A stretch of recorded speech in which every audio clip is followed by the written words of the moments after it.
வணக்கம். செந்தணலின் பிரதான செய்திகள். விரிவான செய்திகளுக்கு முன் தலைப்புச் செய்திகள். எமது பூர்வீக நிலங்களை எம்மிடம் உடன் ஒப்படையுங்கள். கிளிநொச்சியில் போராட்டம். காணாமல் ஆக்கப்பட்டோரின் உறவினர்களிடம் இறுதி நாளாக வாக்குமூலம் பதிவு. கல்முனை வைத்தியசாலை சீருடை விவகாரத்தின் பின்னணியில் அரசாங்கம். கஜேந்திரகுமார் பொன்னம்பலம் கேள்வி. யாழ் ஆலய திருவிழாவில் வெடிகள், லேசர் ஒளி பயன்பாடு. 166 பேர் வைத்தியசாலையில் அனுமதி. ஜூலை மாதத்தில் நாட்டின் பணவீக்கம் அதிகரிப்பு. சிறுமி மீதான அத்துமீறல் குற்றச்சாட்டு நீதிமன்றில் முன்னிலையானார் பல்லேகம கேமரத்திர தேரர். புதைகள் தோண்ட முற்பட்ட ராணுவ உயரதிகாரி உட்பட 8 பேர் கைது. கொழும்பில் பேருந்தில் மோதியதில் பலியான வெளிநாட்டு பயணி, சாரதி அதிரடியாக கைது. 12 வயது சிறுமிக்கு நேர்ந்த கொடூரம், வவுனியா மேல் நீதிமன்றம் பிறப்பித்த உத்தரவு. அதிகாலை கோர விபத்து, 5 பலி. சவுதியின் விமான நிலையம் எண்ணெய் ஆலை மீது கடுமையான தாக்குதல், மீண்டும் கொந்தளிப்பில் மத்திய கிழக்கு. வெளிநாடொன்றில் சிறப்பு விமான விபத்தில் 8 பேர் பலி. தொடர்பென விரிவான செய்திகள். எமது பூர்வீக நிலங்களை எம்முடன் உடன் ஒப்படையுங்கள் என்று அரசை வலியுறுத்தி போராட்டம் ஒன்று இன்று கிளிநொச்சியில் இடம்பெற்றது. குறித்த போராட்டம் இன்று காலை 9:30 மணியளவில் கிளிநொச்சி பழைய மாவட்ட செயலர் முன்பாக ஏனையின் வீதியில் இடம்பெற்றது. மன்னார் சமூக பொருளாதார மேம்பாட்டுக்கான அபிவிருத்தி நிறுவனத்தின் ஏற்பாட்டில் இடம்பெற்ற இந்த போராட்டத்தில் சிவில் அமைப்புகள், காணியின் உரிமையாளர்கள், பொதுமக்கள் என பலரும் கலந்து கொண்டனர். யாழ்ப்பாணம், வலிவடக்கு, முல்லைத்தீவு, கேப்பாப்புலவு, மட்டக்களப்பு, மயிலத்தமடு, மாதவனை மற்றும் இயக்கச்சி, கிராஞ்சி பகுதிகளில் காணியை இழந்த மக்களின் தொடர் உரிமை போராட்டங்களுக்கு ஆதரவு தெரிவித்து இந்த போராட்டமானது மேற்கொள்ளப்பட்டுள்ளதாகவும் தெரிவிக்கப்படுகிறது. காணாமல் போனோருக்கான அலுவலகத்தால் காணாமல் ஆக்கப்பட்டோரின் உறவினர்களிடம் வாக்குமூலம் பெறும் நடவடிக்கை இன்று இறுதி நாளாக யாழ்ப்பாண பிரதேச செயலகத்தில் முன்னெடுக்கப்பட்டது. யாழ்ப்பாண பிரதேச செயலகத்தில் இடம்பெற்ற இந்த நடவடிக்கையில் விசாரணை குழுக்கள் அமைக்கப்பட்டு ஒவ்வொரு குழுவின் தலைவர்கள் மற்றும் உறுப்பினர்கள் காணாமல் ஆக்கப்பட்டோரின் உறவினர்களிடம் விசாரணைகளை மேற்கொண்டு வாக்குமூலங்களை பதிவு செய்து கொண்டுள்ளதாக தெரிவிக்கப்படுகிறது. இதேவேளை வாக்குமூலங்கள் பதிவு செய்யும் நடவடிக்கை முன்னெடுக்கப்பட்டதோடு யாழ்ப்பாண பிரதேச செயலகத்துக்குட்பட்ட பல்வேறு கிராம சேவையாளர் பிரிவுகளைச் சேர்ந்தவர்களுடன் வேலணை, ஊர்காவற்றுறை, நெடுந்தீவு உள்ளிட்ட பிரதேசங்களைச் சேர்ந்த காணாமல் ஆக்கப்பட்டோரின் உறவினர்களும் அதிக அளவில் இதில் கலந்து கொண்டிருந்ததாக தெரிவிக்கப்படுகின்றமையும் குறிப்பிடத்தக்கது. சுற்றி நிறுவத்துக்கு அமைய முஸ்லிம் பெண் சுகாதார சேவைகள் கல்முனை வடக்கு ஆதார வைத்தியசாலையில் கலாச்சார உடையுடன் பணியில் ஈடுபட முடியாதென்றால் அவர்கள் அவ்வாறு அதே சுற்றி நிறுவத்துக்கு அமைய கல்முனை அஸ்ரப் வைத்தியசாலையில் பணியில் ஈடுபட முடியும். எனவே இந்த சீருடை சர்ச்சையின் பின்னணியில் அரசாங்கம் தான் உள்ளது என்கின்ற சந்தேகம் எழுகிறது என தமிழ் தேசிய மக்கள் முன்னணியின் தலைவரும் யாழ் மாவட்ட நாடாளுமன்ற உறுப்பினருமான கஜேந்திரகுமார் பொன்னம்பலம் தெரிவித்தார். பாராளுமன்றில் நேற்று நடைபெற்ற பெண்களையும் இளம் ஆட்களையும் மற்றும் பிள்ளைகளையும் தொழிலுக்கு அமர்த்தல் சட்டமூலம் மீதான விவாதத்தில் உரையாற்றும் போது அவர் இதனை தெரிவித்தார்.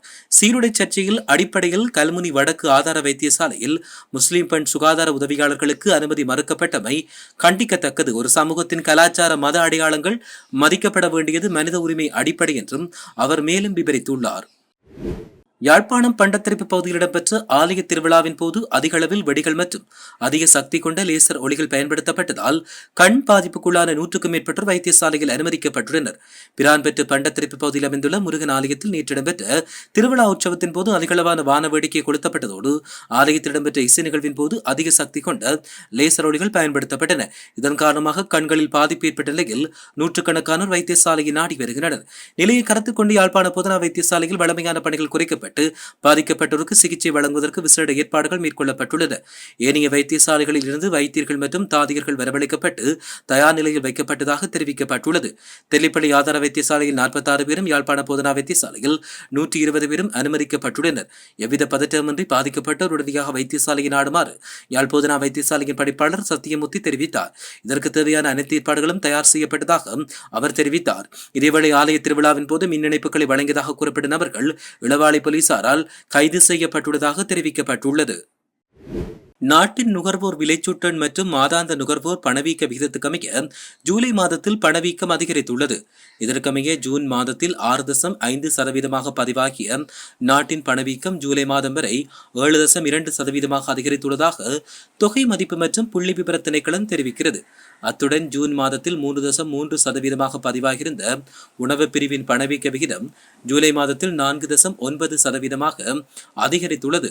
இதனிடையே ஜூன் மாதத்தில் 9.3% இருந்த உணவு அல்லாத பிரிவின் பணவீக்கம் ஜூலை மாதத்தில் 9.2% குறைவடைந்துள்ளதாக தொகை மதிப்பு மற்றும் புள்ளிவிபர திணைக்களம் குறிப்பிட்டுள்ளதாகவும் தெரிவிக்கப்பட்டுள்ளது. சிறுமி ஒருவரை அத்துமீறல் செயற்பாட்டுக்குட்படுத்திய வழக்கு விசாரணை தொடர்பில் முன்னாள் அத்தமஸ்தானாதிபதி பல்லேகம கேமரத்தின தேரர் நீதிமன்றத்தில் முன்னிலையாகியுள்ளார். அனுராதபுரம் நீதவான் நீதிமன்றில் இன்று அவர் முன்னிலையாகியுள்ளார். இதன்பொழுது பல்லேகம கேமரத்தின தேரர் நீதிமன்ற வளாகத்துக்கு வந்த விதம் தொடர்பில் அறிக்கையொன்றை சமர்ப்பிக்குமாறு நீதிமன்ற பாதுகாப்பு பொறுப்பில் உள்ள நிலைய பொறுப்பதிகாரிக்கு நீதவான் உத்தரவு பிறப்பித்தார். எனினும் இது குறித்து வெளியாகியுள்ள தகவலில் பல்லேகம கேமரத்தின தேரர் சட்டத்திறனியின் காரில் ஏறி நீதிமன்ற வளாகத்துக்கு சென்றதாக தெரிவிக்கப்படுகிறது. சிறுமி ஒருவரை அத்துமீறல் செயற்பாட்டுக்குட்படுத்திய குற்றச்சாட்டின் அடிப்படையில் சிறுவர் பாதுகாப்பு அதிகார சபை அனுராதபுரம் நீதவான் நீதிமன்றில் முன்வைக்கப்பட்ட வாதங்களுக்கு அமைய மே மாதம் 8ஆம் தேதி அவர் கைது செய்யப்பட்டார்.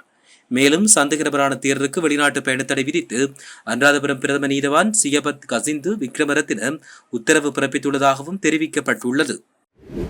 கிளிநொச்சி போலீஸ் பிரிவுக்குட்பட்ட இரணைமடு 55ஆம் கட்டை பகுதியில் புதையல் தோண்ட முற்பட்டவர்கள் கைது செய்யப்பட்டுள்ளனர். இச்சம்பவம் நேற்று முன்தினம் இரவு இடம்பெற்றது. கிளிநொச்சி போலீஸ் புலனாய்வு பிரிவுக்கு கிடைத்த ரகசிய தகவலுக்கு அமைய இந்த பகுதியில் விசேட சுற்றி வளைப்பு மேற்கொள்ளப்பட்டுள்ளது. இதன்பொழுது புதையல் அகழ்வில் ஈடுபட்ட இராணுவ உயரதிகாரி உள்ளிட்ட 8 பேர் கைது செய்யப்பட்டுள்ளனர். கைது செய்யப்பட்டவர்கள் கொழும்பு சிலாபம், யாழ்ப்பாணம், தெல்லிப்பளை, குருநாகல்போரியைச் சேர்ந்தவர்கள் என்று தெரிவிக்கப்பட்டுள்ளது. குறித்த சந்தேக நபர்களிடமிருந்து புதைகள் தோண்டுவதற்காக பயன்படுத்தப்பட்ட உபகரணம் மற்றும் சிறிய ரக வாகனம் என்பன போலீசாரால் பறிமுதல் செய்யப்பட்டுள்ளதாக தெரிவிக்கப்பட்டுள்ளமையும் குறிப்பிடத்தக்கது. கொழும்பு கோட்டை காவல்துறை பிரிவுக்குட்பட்ட ஜாக் வீதியில் உள்ள பாதசாரி கடவை பகுதியில் வீதியை கடக்க முயன்ற வெளிநாட்டு பிரஜையொருவர் பேருந்தில் மோதி உயிரிழந்துள்ளதாக தெரிய வருகிறது. இந்த சம்பவம் நேற்று இடம்பெற்றது. புறக்கோட்டையை நோக்கி சென்று கொண்டிருந்த பேருந்து வீதியை கடக்க முயன்ற அந்த நபர் மீது மோதியதாக காவல்துறையினர் தெரிவித்தனர். விபத்தில் காயமடைந்த அவர் உடனடியாக கொழும்பு தேசிய வைத்தியசாலையில் அனுமதிக்கப்பட்ட போதிலும் சிகிச்சை பலனின்றி உயிரிழந்தார். உயிரிழந்த வெளிநாட்டு பிரஜையின் அடையாளம் இதுவரை உறுதி செய்யவில்லை என்று அதிகாரிகள் தெரிவித்தனர். விபத்துடன் தொடர்புடைய பேருந்தின் சாரதி கைது செய்யப்பட்டுள்ளதுடன் சம்பவம் தொடர்பில் கோட்டை காவல்துறையினர் மேலதிக விசாரணைகளை மேற்கொண்டு வருவதாகவும் தெரிவிக்கப்பட்டுள்ளது. 12 வயதுடைய பேத்தியை தவறான நடத்தைக்குட்படுத்திய குற்றச்சாட்டில் 81 வயதுடைய முதியவருக்கு 15 ஆண்டுகள் கடூழிய சிறை தண்டனை விதித்து வவுனியா நீதிமன்றம் உத்தரவு அளித்துள்ளது. வவுனியா மேல் நீதிமன்ற நீதிபதி ஏ ஆனந்தராஜா இந்த தீர்ப்பை வழங்கியுள்ளார். கடந்த 2020 செப்டம்பர் மாதம் போகஸ்வேவ போலீஸ் பிரிவுக்குட்பட்ட வெகரதின்ன பகுதியில் இந்த குற்றச்செயல் இடம்பெற்றது. சம்பவம் நடந்தபோது எதிரிக்கு 76 வயதாக இருந்த நிலையில் இது தொடர்பாக வழக்கின் குற்றப்பகிர்வு பத்திரம் 2024ஆம் ஆண்டு வவுனியா மேல் நீதிமன்றில் தாக்கல் செய்யப்பட்ட விசாரணைகள் நடைபெற்று வந்தன. குறித்த வழக்கு விசாரணையின் போது எதிரி தரப்பில் அவரின் 81 வயது முதுமையை கருத்தில் கொண்டு கருணை காட்டுமாறு கோரிக்கை விடுக்கப்பட்டது. எனினும் பாதிக்கப்பட்ட சிறுமியின் பாதுகாவலர்களில் ஒருவரான தாத்தாவாலே இந்த குற்றச்செயல் மேற்கொள்ளப்பட்டுள்ளதால் சிறுமிக்கு ஏற்பட்ட கடுமையான உளவியல் பாதிப்புகள் மற்றும் கல்வி தடைப்பட்டிருந்தமையை நீதிமன்றம் சுட்டிக்காட்டியுள்ளது. எதிரி மீதான குற்றச்சாட்டு நியாயமான சந்தேகத்துக்கு அப்பால் அரசு சட்டத்தரணியால் நிரூபிக்கப்பட்டதால் எதிரியின் வயதை புறக்கணித்து 15 ஆண்டுகள் கடூழிய சிறை தண்டனையும் 50,000 ரூபாய் அபராதமும் விதிக்கப்பட்டுள்ளமை குறிப்பிடத்தக்கது. மொனராகலை பகுதியில் இடம்பெற்ற கோர விபத்தில் 5 உயிரிழந்ததாக காவல்துறையினர் தெரிவித்தனர். இந்த விபத்து இன்று அதிகாலை மொனராகலை கும்பக்கன பகுதியில் இடம்பெற்றுள்ளது. மொனராகலை கும்பக்கன பகுதியில் கெவிலித்த ஆலயத்துக்கு புனித பயணம் மேற்கொண்ட குழுவினரை ஏற்றிச் சென்ற டிராக்டர் சுற்றுலா வாகனம் மீது டிப்பர் மோதி இந்த விபத்து இடம்பெற்றது. ஒரே குடும்பத்தைச் சேர்ந்த 2 உள்ளிட்ட 5 இந்த விபத்தில் உயிரிழந்தனர். மேலும் 3 கவலைக்கிடமான நிலையில் மொனராகலை வைத்தியசாலையில் அனுமதிக்கப்பட்டுள்ளதாகவும் தெரிவிக்கப்படுகிறது. இனி சர்வதேச செய்திகள்.